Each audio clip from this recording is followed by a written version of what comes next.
Quero saudar a todos com a paz do Senhor Jesus, recebê-los com alegria mais uma vez essa noite, para esse culto que nós oferecemos ao nosso Deus e o fazemos com alegria em nosso coração. Aos nossos visitantes, sejam todos bem-vindos, aqueles que nos assistem pela internet também, que Deus os abençoe e que esse culto seja usado por Deus para edificação sua, da sua casa, da sua família. Sejam todos bem-vindos em nome de Jesus. Queridos, nós estamos essa noite terminando uma série muito breve, talvez a mais breve que eu já fiz, de 4 sermões em Efésios capítulo 6, verso 18, que trata a respeito de oração. Eu queria então convidá-lo a abrir a Escritura nessa passagem, mas nós leremos do verso 10 até o verso 20, como sempre temos feito, para dar o contexto maior, e depois focaremos no verso 18, onde o apóstolo Paulo fala sobre a oração.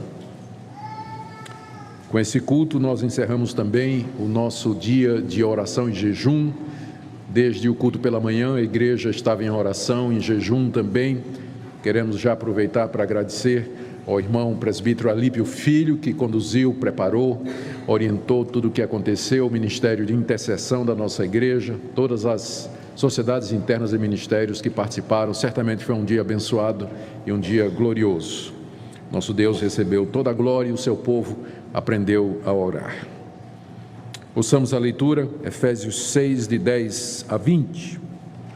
Quanto ao mais, sede fortalecidos no Senhor e na força do seu poder. Revesti-vos de toda a armadura de Deus, para poderdes ficar firmes contra as ciladas do diabo. Porque a nossa luta não é contra o sangue e a carne, e sim contra os principados e potestades, contra os dominadores desse mundo tenebroso, contra as forças espirituais do mal nas regiões celestes. Portanto, tomai toda a armadura de Deus, para que possais resistir no dia mau, e depois de terdes vencido tudo, permanecer inabaláveis. Estai, pois, firmes, cingindo-vos com a verdade e vestindo-vos da couraça da justiça. Calçai os pés com a preparação do evangelho da paz, embraçando sempre o escudo da fé, com o qual podereis apagar todos os dardos inflamados do maligno. Tomai também o capacete da salvação e a espada do Espírito, que é a palavra de Deus.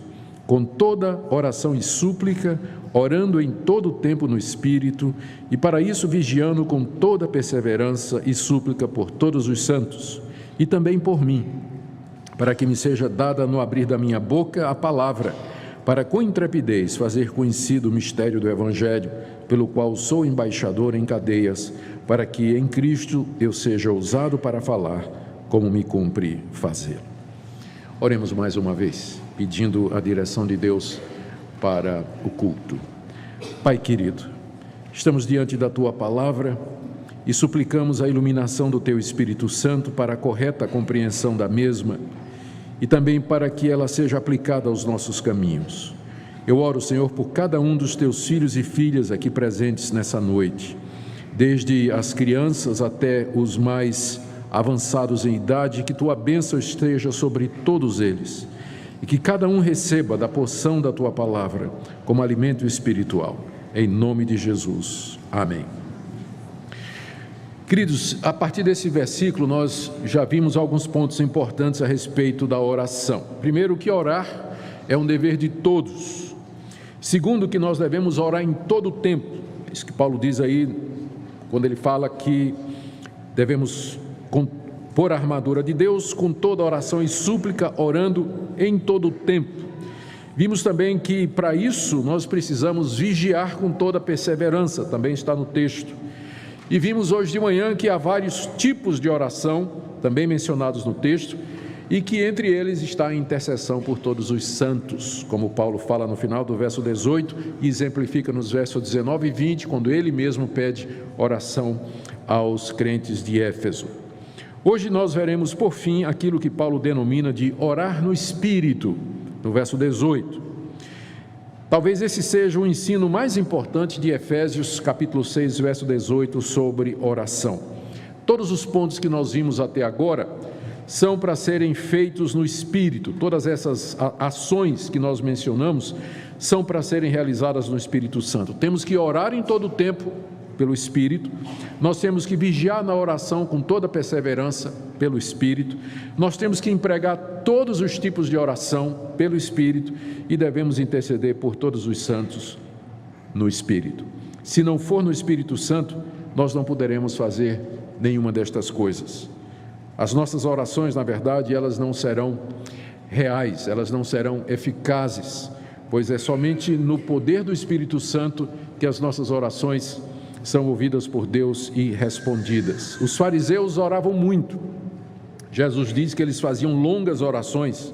Jesus até contou a história de um fariseu que subiu ao templo para orar e que orava de si para si. Então, é possível pessoas fazerem orações, se dirigirem a Deus, buscar a ajuda de Deus e, na verdade, tudo aquilo é mera religião, é uma atitude religiosa humana, carnal, não tem a ação do Espírito, não é guiado pelo Espírito e, portanto, não chega à presença de Deus e não é por Ele respondida. Portanto, é da mais alta importância que nós aprendamos o que é isso que Paulo diz aqui, que nós devemos orar em todo o tempo no Espírito Santo. O que é que significa isso? Orar no Espírito Santo. É orar debaixo da assistência dEle, da orientação dEle, é orar no poder que procede dEle, é ser guiado por Ele na oração, é estar debaixo da sua jurisdição, autoridade, poder e graça quando nós estamos orando. É um exercício espiritual que nós fazemos, conduzidos pelo Espírito Santo e no poder dEle. Nós precisamos disso por causa da nossa fraqueza. Por causa da nossa fraqueza. Paulo admite lá em Romanos capítulo 8, verso 26 e 27, que nós não sabemos orar como convém. Nós não sabemos a forma de orar, nós não sabemos com frequência o que pedir. Por isso Paulo acrescenta lá em Romanos que o Espírito Santo nos assiste em nossa fraqueza, intercedendo por nós, inclusive com gemidos inexprimíveis. Por causa da nossa humanidade caída, por conta da nossa limitação e da nossa subjetividade, nós precisamos que o Espírito de Deus nos guie, nos oriente no ato da oração para que ela de fato seja agradável a Deus. Davi sabia muito bem disso. No Salmo 51, verso 15, ele diz a Deus: Senhor, abre a minha boca, abre os meus lábios para que eu possa cantar ou manifestar os teus louvores. Se Deus não abrir os nossos lábios, se o Espírito Santo não abrir a nossa boca, se Ele não nos assistir na oração, ela será uma oração vã, ela será apenas uma manifestação religiosa. Por outro lado, é importante notar então o que é que orar no Espírito não significa, porque existem muitas ideias erradas a respeito disso. Se você quiser fazer uma prova, vá no YouTube e digite orar no Espírito, e você vai ver uma série de pregações de pastores sobre o que é orar no Espírito, e a maioria deles vai começar dizendo que é orar em línguas estranhas. A maioria deles vai dizer isso. Então, primeira coisa, orar no Espírito não é orar em línguas estranhas, não é você orar em línguas diante de Deus.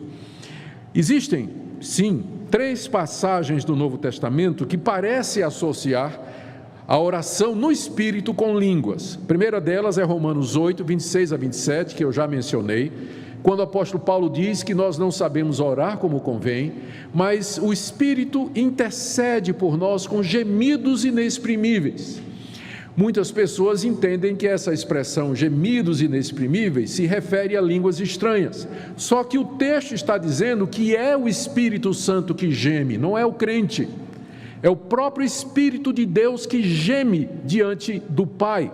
Nós até, quando falamos recentemente sobre isso, na nossa exposição em Romanos, nós dissemos que é um tipo de linguagem que a Bíblia usa para falar dos mistérios de Deus e que revela um relacionamento dentro da Trindade, quando o Espírito se dirige ao Pai em favor daqueles que são seus, e o faz isso com tal intensidade que é como se ele estivesse gemendo, e são gemidos de tal forma profundos que palavras não podem exprimir.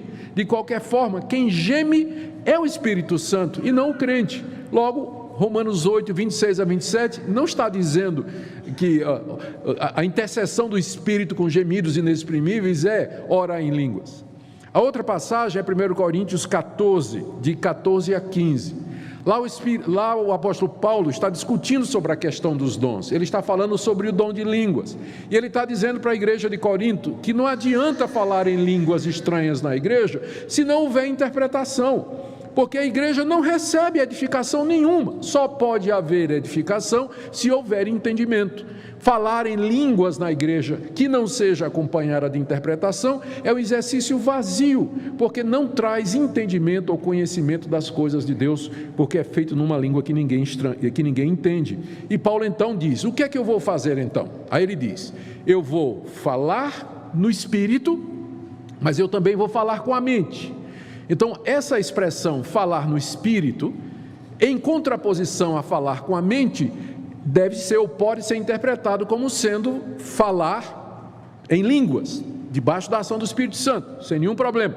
Em seguida Paulo diz: orarei com o Espírito, mas também orarei com a mente. Então o grande ponto aqui é o que é que a palavra Espírito quer dizer, que, como vocês sabem, a palavra Espírito é a tradução de uma palavra grega, que no original, palavra pneuma, que no original é a mesma palavra para Espírito do homem, Espírito de Deus, Espírito maligno.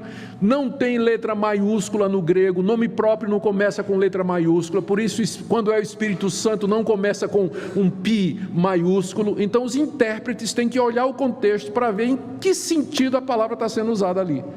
E é muito provável que Espírito, em 1 Coríntios 14, 14, quando Paulo diz: orarei com o Espírito, mas também orarei com a mente, é simplesmente o oposto de mente.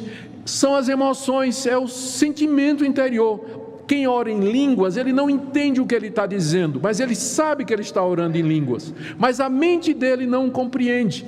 Não está se referindo necessariamente à ação do Espírito Santo no momento da oração, mas fazendo um contraste entre a mente que compreende e o Espírito Santo, que ali representa o sentimento e a emoção de quem está orando. Portanto, a passagem também não está falando necessariamente ou dizendo que o Espírito Santo, que toda vez que nós oramos no Espírito, nós vamos falar em línguas.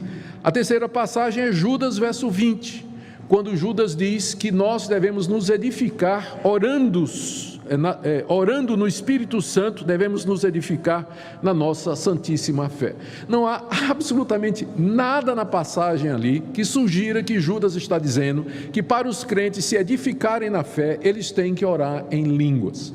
Todas as vezes que as línguas aparecem no livro de Atos, Atos 2, Atos 10, Atos 19, todas as vezes que ocorre o fenômeno das línguas, o texto diz que quem ouvia, escutava aquelas pessoas louvando e exaltando a Deus. E nós já vimos que o tipo mais comum de oração é súplica, é petição. Então não bate, se língua ou se falar em línguas é sempre um ato de louvor e adoração a Deus, então não bate com orar em línguas ser a coisa normal que o crente faz quando ele está cheio do Espírito Santo, porque são duas atitudes diferentes, uma é adoração e outra é súplicas. Então não há qualquer evidência que vá dizer para nós que você só está orando no Espírito Santo se você orar em línguas. Eu assisti alguns dos vídeos na internet de pessoas que defendiam isso, eu fiquei impressionado. Tinha vídeo que dizia assim: o poder extraordinário da oração em línguas. Mas onde é que eu encontro no Novo Testamento que orar em línguas é mais poderoso do que orar na minha língua, no idioma que eu entendo? Eu não vejo isso no Novo Testamento. Não tem absolutamente nenhuma dica de que orar em línguas é uma forma de oração superior. Na verdade é até inferior, porque Paulo diz assim, que se você orar em língua e não tiver quem interprete, você tem que ficar calado na igreja. Tem que ficar calado na igreja. Não pode orar em língua na igreja se não tiver intérprete. E ele limita, dizendo, tem que ser 2 e no máximo 3, e em sequência. Então isso de todo mundo estar orando de repente em línguas, todo mundo ao mesmo tempo e tudo mais, não há na Escritura qualquer fundamentação para esse tipo de coisa. Então nós queremos orar no Espírito, mas precisamos primeiro saber o que é que não é. Orar no Espírito não é orar em línguas. Segunda coisa, também não é ser movido por fortes emoções durante o culto ou durante a oração. As pessoas às vezes interpretam dessa forma e querem identificar a oração no Espírito com oração, com emoção na oração. Eu não sou contra me emocionar na oração. Eu gosto quando, orando, de repente eu sinto uma alegria muito grande, uma exultação muito grande em Deus, ou então quando eu estou verdadeiramente arrependido dos meus pecados, aquele pesar, aquela tristeza que entra no meu coração. As orações são boas, Deus nos fez assim, mas é um erro pensar que se não houver emoção, a oração não é feita no Espírito Santo. As pessoas às vezes fazem essa conexão, e para eles a oração só é no Espírito Santo quando há choro, quando há gritos, quando há gemidos, sussurros ou qualquer outro tipo de movimentação. E as pessoas são capazes de se estimular psicologicamente a ponto de que elas entram num estado emocional onde esse tipo de coisa acontece, e elas pensam que isso é oração no Espírito Santo. Não necessariamente. Eu posso orar perfeitamente tranquilo no meu coração, abrir meu coração diante de Deus, falar do que eu preciso, exaltar o nome do Senhor, interceder por outras pessoas, e foi tudo pelo Espírito Santo. Não houve nenhuma emoção excessiva, não derramei lágrimas, não gritei, não senti tremores, não senti calafrio, absolutamente nada. Ainda assim é uma oração no Espírito Santo. Então não vamos confundir oração no Espírito com sentir fortes emoções enquanto você ora, porque com certeza essa relação de causa e efeito não é autorizada pela Escritura Sagrada. Então, o que é que consiste essa oração no Espírito? E eu vou mencionar aqui pelo menos 4 atitudes ou ações do Espírito Santo com relação à oração, e que explicam o que é que Paulo quer dizer com oração no Espírito. Primeiro, o Espírito Santo desperta o crente para orar. Veja o que João Calvino escreveu, comentando essa passagem. Na verdade ele estava comentando Judas 20, que fala também de oração no Espírito. Ele diz assim: a nossa indolência e a frieza da nossa carne são tais que não podemos orar da forma correta, a não ser se despertados pelo Espírito Santo. Devido à nossa indolência, à nossa preguiça, ao nosso sono, à nossa passividade, à nossa indiferença, à dureza do nosso coração e à nossa incredulidade, se o Espírito Santo não nos despertar para orar, se Ele não nos tocar, não nos impulsionar a orar, nós faremos disso a nossa última prioridade. O Espírito, lá em Zacarias capítulo 12, verso 10, é chamado do Espírito de graça e de súplica, exatamente por isso, porque ele faz com que o crente suplique, ele desperta no crente o desejo de buscar a Deus, ele toca o nosso coração. No Salmo 27, verso 8, Davi diz assim: ao meu coração me ocorre, buscai a minha presença, buscarei, pois, Senhor, a tua presença. Davi disse: me ocorreu agora, ao meu coração ocorreu que eu devo de buscar, Senhor. Quem é que fez com que Davi sentisse vontade de buscar a Deus, senão o Espírito Santo que nele habitava? O próprio Paulo, aqui em Efésios, capítulo 5, verso 14, ele já tinha dito aos crentes de Éfeso: desperta, ó tu que dormes, levanta de entre os mortos e Cristo te iluminará. É o Espírito Santo quem nos desperta da nossa morte espiritual, da nossa indolência, sonolência, frieza, mornidão e passividade, e desperta em nós a vontade de orar. É isso que significa orar no Espírito, é orar sob a liderança dEle, debaixo do estímulo dEle, porque Ele nos toca, porque Ele nos move, porque Ele nos impulsiona a fazer isso. Segundo, o Espírito nos faz aproximar de Deus em oração como um filho se aproxima do seu pai. Eu creio que essa é uma das características mais importantes de orar no Espírito Santo. Por quê? Porque o Espírito Santo é referido no Novo Testamento como sendo o Espírito de adoção, pelo qual nós nos dirigimos a Deus como se fosse o nosso pai. Gálatas 4:6, Paulo diz assim: porque vocês são filhos, Deus enviou ao coração de vocês o Espírito de seu Filho, que clama: Abba, Pai. E em Romanos 8,15 ele disse: vocês não receberam espírito de escravidão para viverem outra vez atemorizados, mas receberam o espírito de adoção, baseado no qual clamamos: Abba, Pai. O Espírito de Deus, ele é o Espírito de adoção, ele testifica ao meu coração, ao meu espírito, de que eu sou filho de Deus e que Ele é meu Pai. E é dessa forma que eu me aproximo de Deus, como sendo um pai. E sendo um pai, Deus sabe o que eu preciso antes de pedir, como Jesus disse em Mateus 6:8, que o vosso Pai Celeste sabe do que precisais antes que lhe o peçais. Porque Ele é Pai, Ele sabe do que eu preciso antes que eu comece a orar. Porque Ele é Pai, Ele me dá coisas boas, como Jesus disse em Mateus 7:11, se vocês que são maus sabem dar coisas boas aos seus filhos, quanto mais o Pai que está no céu não dará coisas boas aos que pedirem. E se Ele é Pai, sua vontade é suprema para nós.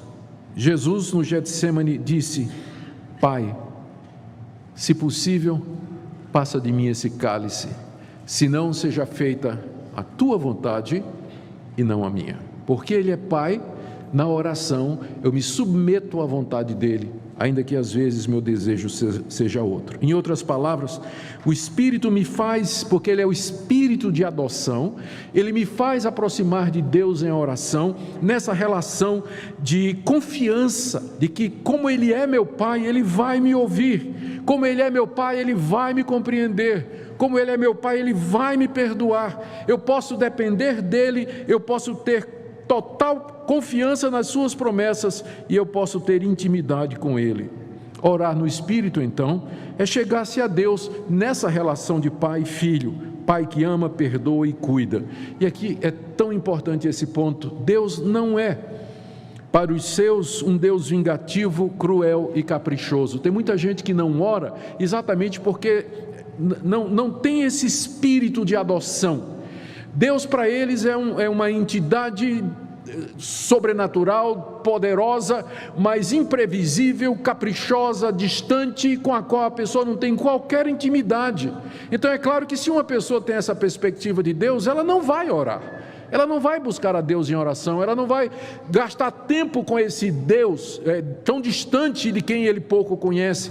Mas o Espírito de Deus que nos foi dado, aquele que é crente verdadeiro, ele recebeu o Espírito de adoção, ele sabe que Deus o adotou como filho, por isso ele pode chegar a Deus e dizer: Abba, Pai, e expressar o seu coração, colocar as necessidades, confessar os seus pecados e confiar nas promessas de Deus.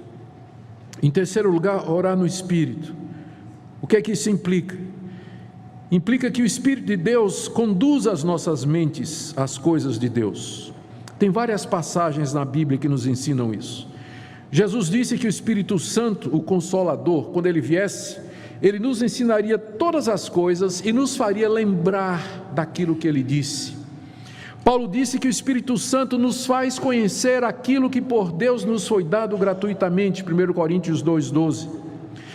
Paulo também disse que o Espírito Santo nos faz cogitar das coisas de Deus, e o Espírito nos dá aquilo que Paulo chama de a mente de Cristo. Já pensou nisso? O Espírito Santo nos dá a mente de Cristo, ou seja, a capacidade de ver e analisar as coisas da perspectiva do próprio Cristo. É assim que durante a oração nós vemos as coisas da perspectiva de Deus. Eu não sei quantos de vocês devem ter tido essa experiência. De repente, confuso, perplexo, preocupado, angustiado, resolvo orar. E quando começo a orar e me vejo na presença de Deus, eu vejo as coisas de uma outra perspectiva. Veja, de uma outra perspectiva, e saio da oração aliviado, tranquilo, confortado, porque eu vi como Deus está vendo. Querem um exemplo disso? Salmo 73, o salmista começa o salmo dizendo: os meus pés quase resvalaram, eu quase abandonei a minha fé, os ímpios prosperando, esse pessoal que detesta a Deus, recebendo bênçãos e bênçãos, enquanto que eu, servindo a Deus, sofrendo o dia todo, qual a vantagem de servir a Deus? Ele diz isso. E aí, no verso 17 ele diz: até que eu entrei no templo e entendi o destino deles. Quer dizer, o salmista, olhando o mundo, ele estava desesperado, porque no mundo prospera o ímpio, o injusto, o roubador, o sonegador, o corrupto, eles prosperam, mas o que teme a Deus com frequência vive ali apertadinho, passando por dificuldade. Então, olhando dessa perspectiva, o crente pode se sentir desanimado, até o momento que ele entra na presença de Deus e ali ele compreende. E a partir daí, do verso 17, o salmista diz: Deus, eu sei que o Senhor vai lançá-los em lugares tenebrosos, eu sei que o Senhor haverá de fazer justiça e juízo no tempo do Senhor. Perdoe, porque só para pensar essas palavras eu já atraí a geração dos seus filhos. A oração fez ele mudar de perspectiva, porque é isso que o Espírito Santo faz. Orar no Espírito é você ser levado à presença de Deus e ver as coisas da perspectiva de Deus, você entender sua situação. Você está aflito, você está angustiado, você está desesperado, você ora e o Espírito Santo lhe mostra as promessas de Deus, a fidelidade de Deus, ele lembra as bênçãos que Deus já lhe deu, e você sai da oração aliviado, porque você viu as coisas da perspectiva de Deus e não mais da nossa perspectiva. Por isso, nós podemos orar com confiança e ousadia, guiados pelo Espírito Santo, as promessas de Deus. Em quarto lugar, e não menos importante, último lugar e não menos importante, o Espírito de Deus nos dá acesso à presença do Pai. Isso é alguma coisa que também nós experimentamos, aquela liberdade na presença de Deus. Só que essa liberdade, ela é mediante Jesus Cristo. Em João 16,14, o Senhor Jesus disse que o Espírito Santo haveria de glorificá-lo. Essa é uma das funções do Espírito Santo, exaltar a pessoa de Cristo na vida do crente. E ele faz isso quando nós, diante de Deus, buscamos a Deus em oração, e ele apresenta diante de nós a pessoa de Jesus Cristo como nosso mediador. Quantas vezes em oração eu me senti incapaz de chegar na presença de Deus, ou sem qualquer liberdade para pedir coisas a Deus, me sentindo absolutamente culpado, pecador, e de repente, como que no lampejo, a visão da glória de Cristo, aquilo que ele fez na cruz do Calvário, o seu sangue derramado, e o fato de que Deus me aceita quem eu sou, com base no sacrifício de Cristo, traz liberdade para que eu possa chegar diante de Deus, pecador que eu seja. Quem é que nos apresenta Cristo à consciência durante a oração, senão o Espírito Santo de Deus? Ele me glorificará. E é isso que ele faz durante a oração. Ele nos lembra que Deus nos recebe por conta da pessoa de Cristo Jesus. É por meio dele que nós temos acesso pleno a Deus, e aí nós temos plena liberdade em Jesus Cristo. Na 2 aos Coríntios, capítulo 3, o apóstolo Paulo está falando de como os judeus da sua época liam o Antigo Testamento, mas havia um véu que impedia que eles vissem Cristo no Antigo Testamento. E Paulo diz: até hoje, quando eles leem Moisés, o véu está sobre eles. E aí ele diz: mas quando um deles se converte a Cristo, o véu é tirado. Quando um judeu se converte a Cristo, ele agora pode ler o Antigo Testamento e ver o que ele não via antes. Ele agora vê Jesus Cristo ali, nos sacrifícios, nas personagens, na história, nas instituições, em tudo aquilo que Deus colocou no Antigo Testamento que fala de Cristo Jesus. Ele não podia ver porque tinha um véu, mas quando ele se converte, o véu é removido e agora ele pode ver a Cristo claramente no Antigo Testamento. E aí Paulo diz aquilo que eu quero trazer para vocês: porque onde está o Espírito do Senhor, aí há liberdade. A liberdade a que Paulo se refere aqui e que é trazida pelo Espírito Santo é exatamente de você poder ler a Escritura e ver Jesus. Você só pode ver Jesus pelo Espírito Santo. Isso traz liberdade. Essa passagem não significa, como muitos acham, liberdade para no culto você pular, dançar, plantar bananeira, dar salto mortal para trás. Alguns acham isso, né? Onde está o Espírito do Senhor, aí há liberdade. E acham que no culto espiritual é aquele onde todo mundo rodopia e faz tudo mais que a gente vê por aí. Não, Paulo não está falando de culto ali, ele está falando de acesso, de conhecimento à pessoa de Cristo. Onde há o Espírito de Cristo, aí há liberdade, você pode ver e entender a pessoa e a obra de Jesus. E é isso que acontece em oração, quando o Espírito de Deus vem e ele nos mostra a pessoa do Filho Jesus Cristo, Filho de Deus, e nós sentimos essa liberdade na presença de Deus, apesar dos nossos pecados, das nossas deficiências. Que ministério glorioso esse do Espírito de Deus. Orar no Espírito, irmãos, isso que torna as nossas orações eficazes. Em conclusão, nós podemos dizer que orar no Espírito é o oposto, então, de vãs repetições. É o oposto de rezas, de palavras ocas, de orações formais, frias, sem coração, sem fervor, mecânicas, monótonas, cansativas. A vida do Espírito, a oração no Espírito, na verdade, é algo maravilhoso que nos desperta e anima e faz com que nós queiramos mais e mais de Deus.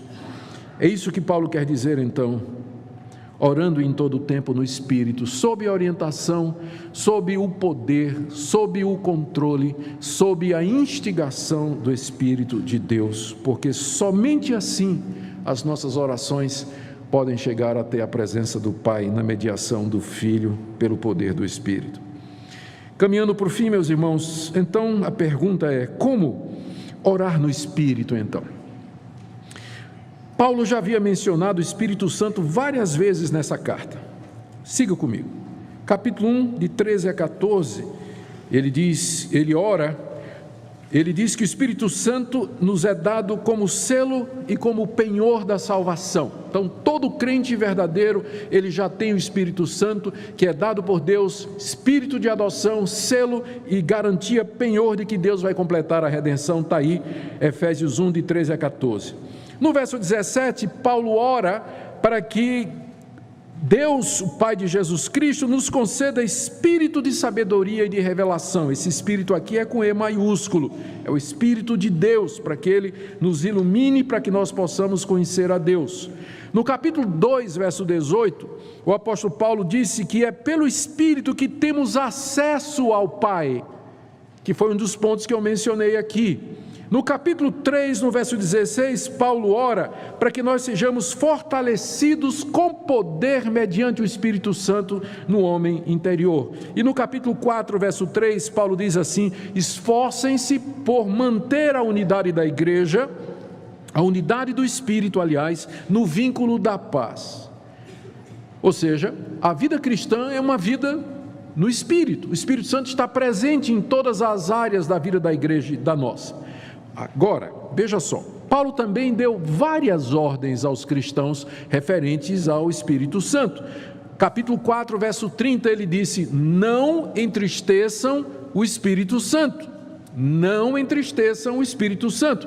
No capítulo 5, verso 18, ele diz: enchei-vos do Espírito. E no capítulo 6, verso 17, que é o versículo anterior a esse que nós estamos estudando, ele disse assim: tomem a espada do Espírito, que é a palavra de Deus. Portanto, à luz de todas essas passagens na carta aos Efésios, onde Paulo fala do Espírito Santo, nós entendemos que para que nós possamos orar no Espírito Santo, primeiro nós temos que ser crentes. Se você não é crente, você não tem como orar no Espírito Santo. A oração no Espírito só pode ser feita por quem é crente, convertido, nascido de novo, que tem o Espírito de Deus como selo e penhor que habita nele, garantia da redenção. Esse é o primeiro ponto. Por definição, o crente tem o Espírito Santo. Portanto, só pode orar no Espírito quem for crente em Jesus Cristo. Quem não for, ele pode orar, mas não é a oração que Deus aceita. Tem muita gente que não tem o Espírito Santo, muita gente que não é crente em Jesus Cristo, mas é religioso, segue a sua religião, às vezes até mais do que o crente, não é? Ele tem os seus deveres, ele pratica lá os rituais da sua religião e daquilo que ele acredita, tem lá as suas místicas, as suas superstições e tudo mais. Ele dirige orações a entidades espirituais, dirige orações até a Deus e tudo mais, mas não é no Espírito, porque ele não tem o Espírito Santo. E o homem não regenerado, o não salvo, ele também é religioso, porque a religião faz parte da nossa natureza humana, regenerado ou não, com o Espírito Santo ou não, o homem é religioso.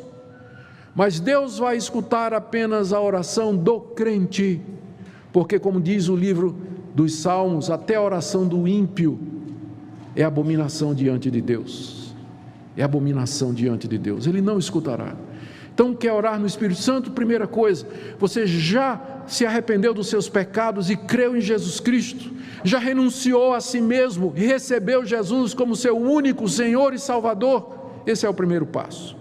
Segunda coisa, se você quer orar no Espírito, você tem que se encher diariamente do Espírito Santo. Encher-se diariamente do Espírito Santo, como Paulo fala aqui em Efésios 5:18. Buscar a plenitude do Espírito todos os dias. Pedir que Ele encha sua vida, controle sua vida, guie sua vida, particularmente que Ele oriente você nas orações. Uma vez que você é crente, você já tem o Espírito Santo, mas agora você tem que pedir e querer que Ele então encha sua vida e controle as suas palavras, as suas disciplinas espirituais e particularmente a oração. Terceira coisa, se nós queremos orar no Espírito, nós temos de parar de entristecer o Espírito Santo. Ele habita em nós e ele se entristece. Veja aqui em 4:30, quando Paulo disse: não entristeçais o Espírito de Deus, no qual fostes selados para o dia da redenção. Aí em seguida ele dá uma listinha de coisas que entristecem o Espírito Santo, muito pequena a lista, na verdade ela é muito maior, mas ele dá só uma amostra. Ele diz: longe de vós toda amargura, cólera, ira, gritaria, blasfêmia, bem como toda a malícia. E o que é que ele está dizendo? Não entristeça o Espírito Santo. Como é que você entristece o Espírito Santo? Fazendo esse tipo de coisa aqui e muitas outras mais. Então, se nós queremos orar no Espírito, nós temos que estar com os pecados em dia. Eles têm que estar confessados, resolvidos. Precisamos estar reconciliados. Precisamos colocar a vida em ordem para conhecer essa liberdade extraordinária que é essa oração no Espírito Santo. Davi, no Salmo 66, verso 18, ele diz o seguinte: se eu no meu coração contemplar a vaidade, Deus não me ouvirá. Se no meu coração eu abrigar a vaidade, o orgulho ou qualquer outro pecado não resolvido, Deus não me ouvirá. Meus irmãos, o problema, é preciso deixar claro aqui, o problema não são os nossos pecados, porque nós somos pecadores e você vai pecar. O problema são os pecados não resolvidos, os pecados não confessados, os pecados não tratados. Se nós abrigamos pecados ocultos, não arrependidos, endurecidos em nosso coração, o Senhor não vai ouvir. Isso entristece o Espírito de Deus, e com ele entristecido não há oração no Espírito. Mas se confessarmos os nossos pecados, Ele é fiel e justo para nos perdoar os pecados e nos purificar de toda injustiça. Eu quero terminar com uma aplicação àqueles queridos que estão aqui e que não oram regularmente, apenas raramente ou quase nunca. Talvez seja você nessa noite, talvez você veio aqui para ouvir essa palavra. Eu queria encorajar você hoje à noite a buscar a Deus para ter uma vida de oração no Espírito à luz de tudo que você ouviu. Você conta com a ajuda do Espírito de Deus, através da intercessão dEle com gemidos inexprimíveis, de toda a assistência dEle, da orientação, da iluminação. Então eu queria encorajar você a procurar uma vida de oração no Espírito. Além do Espírito, o Senhor Jesus intercede por você, Ele é o mediador, é através dEle que suas orações chegam à presença do Pai. Além disso, o próprio Pai deseja isso. Ele deu a você o espírito de adoção, pelo qual você pode se dirigir a Ele e chamá-lo de Pai. Não há razão nenhuma para que a sua vida de oração ela seja mínima ou até inexistente. Não há razão nenhuma para que você passe o dia todo sem buscar a Deus, sem orar a Deus, sem derramar seu coração diante de Deus, apenas se valendo daquelas orações formais, mecânicas, talvez até antes de uma refeição, se não tiver um amigo descrente por perto, é claro, ou de manhã quando você acorda, de noite quando você vai dormir. Talvez fosse o caso até de perguntar e indagar a respeito da sua conversão, Se você quer, então, ter uma vida de oração, você talvez devesse começar pedindo perdão a Deus pela falta de oração. Não tenha dúvida, não ter uma vida de oração é pecado. Diante de tudo isso que nós vimos aqui, a vontade de Deus é que nós estejamos diante dEle continuamente, constantemente, na dependência dEle. Talvez você devesse começar pedindo perdão pela falta de oração. Em seguida, pede perdão pelos pecados que têm entristecido o Espírito Santo. Você sabe quais são, está na sua consciência. Faz um levantamento da sua vida honesto diante de Deus. Por que é que eu não gosto de orar? Por que é que eu não tiro tempo para orar? Por que é que eu não tenho essa vontade, esse espírito de oração, esse desejo de estar na presença de Deus? Em seguida, obedeça a cada impulso interior para orar que o Espírito Santo trouxer. Use cada ocasião do seu dia para isso. Nós temos tantas ocasiões no trânsito. Gente, como o trânsito de Goiânia dá oportunidade para a gente interceder pelos outros. Oh, Deus, abençoe esse pecador miserável que acaba de me fechar aqui. Quantas oportunidades. Deus protege a vida desse motoboy. Olha a loucura, Senhor, que esse motoboy está fazendo. Protege a vida desse moço. Durante o dia nós temos dezenas e dezenas de oportunidades de fazer orações curtas, de buscar a Deus, não somente por nós, mas também pelas pessoas ao nosso redor. Lembre-se daquilo que nós vimos, que é pela oração que a gente coloca a armadura de Deus, e a nossa luta é contra principados e potestades. Sem oração nós não temos condição de fazer frente às tentações que estão diante de nós. A última coisa que eu queria dizer para você é que ore mesmo quando você não sinta vontade. Eu tinha dito a você que uma das coisas que o Espírito faz é despertar o nosso coração. Mas isso não significa sentir vontade. Às vezes a consciência que você tem de que você não está com vontade, mas que você deve orar, é o próprio Espírito Santo. Então não espere sentir vontade para orar. Faça o que o Espírito Santo disse que você tem que fazer. Ore. Quantas vezes eu me ajoelhei para orar, ou comecei a orar a Deus, e simplesmente não estava sentindo absolutamente nada. É como se estivesse falando de mim para mim. O céu parecia de bronze, os céus fechados, absolutamente nada. Você já deve ter sentido isso que eu estou dizendo. E insistindo na oração, algum tempo depois, o céu clareia, o céu se abre. É como se o próprio Senhor tivesse descido para ficar ali na nossa frente, na nossa presença.